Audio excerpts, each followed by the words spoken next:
All right, today we are diving into one of the most foundational moments in the entire Hebrew Bible, the sealing of the Sinai Covenant. Seriously, this is a story packed with divine law, incredible ritual, and an encounter with God so intense it would literally define a nation.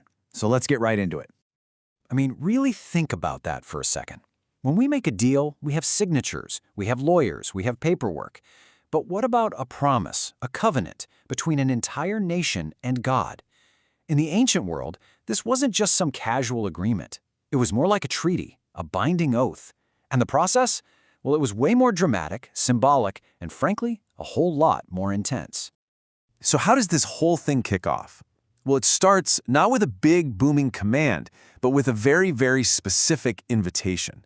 God calls the leaders of Israel to approach Mount Sinai. But here's the catch. Not everyone gets the same access. There's a really clear, tiered structure in place. And this is where you really see that divine hierarchy laid out. At the very bottom, you've got the entire nation of Israel. They're told flat out you cannot come up the mountain. Then, one level up, you have the select group, Aaron, his sons, and 70 elders. They can worship, but only from a distance. And then at the very top, there's just Moses. Only Moses is allowed to go all the way up and actually approach the Lord. He's the one and only go-between here. Now, before you can have a ceremony, you have to agree to the terms of the deal, right? So Moses comes down the mountain, and he lays it all out, all of God's words, all the laws. And the people's response? It is immediate and it is absolute. And there it is. With one single voice, the entire nation agrees. The formal ceremony hasn't even begun. The ink isn't dry, so to speak, but they are already completely all in. This verbal yes is the absolutely crucial first step. Okay, so saying yes is one thing, but a covenant this important needed something more. It needed a physical ratification, something so unforgettable, so visceral, that it would be seared into their memory. And this is where the ritual gets deeply symbolic. So Moses gets to work. First, he builds an altar right there at the foot of the mountain. And next to it, he sets up 12 stone pillars. Now, this isn't just for decoration. Each one of those pillars stands for one of the 12 tribes of Israel. It's a powerful visual, showing that this covenant is being made with the entire unified nation. So let's just walk through how this whole thing unfolds. The altar and pillars are built. Young men are sent to make sacrifices. Then Moses collects the blood from the sacrifices and divides it into 2 bowls. He takes the first half and splashes it on the altar, which represents God's side of the agreement.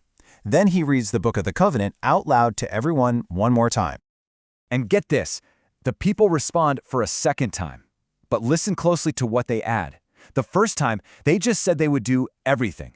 Now, after hearing all the laws read out loud, they add that they will obey. You can feel their commitment getting even stronger, right? It's been reinforced. And this is the moment. With their promise to obey still hanging in the air, Moses takes that second bowl of blood and sprinkles it directly onto the people. The covenant isn't just a spoken promise anymore. It is now physically sealed.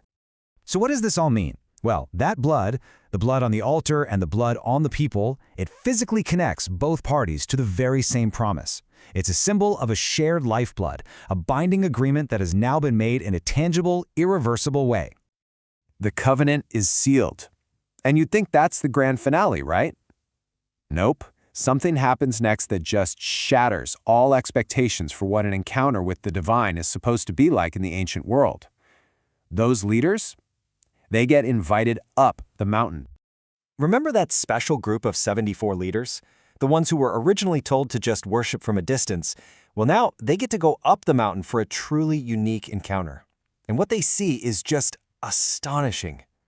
The text is so careful here. It doesn't try to describe God's face or form. Instead, it talks about what was under his feet. This incredible image, a pavement of brilliant blue sapphire, as clear and bright as the sky itself, it just conveys this sense of total peace, stability, and serene majesty.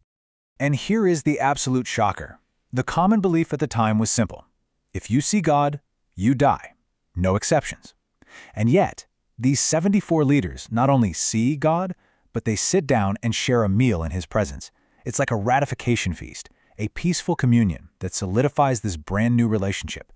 It's unbelievable. But wait, the story's not over.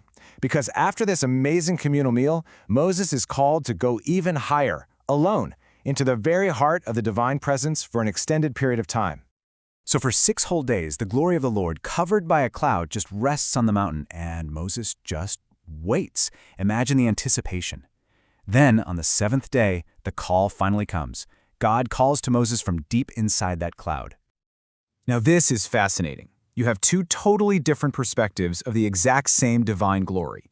For the leaders who were up close, it was this serene, beautiful, peaceful vision.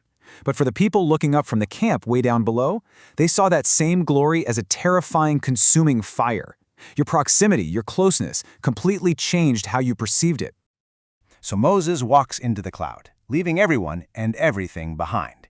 And he stays there for 40 days and 40 nights, an epic, symbolic length of time.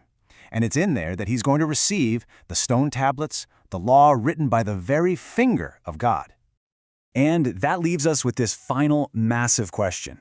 We've just walked through this incredible ceremony. Unanimous vows, symbolic pillars, a shared meal with God, and a promise literally sealed in blood.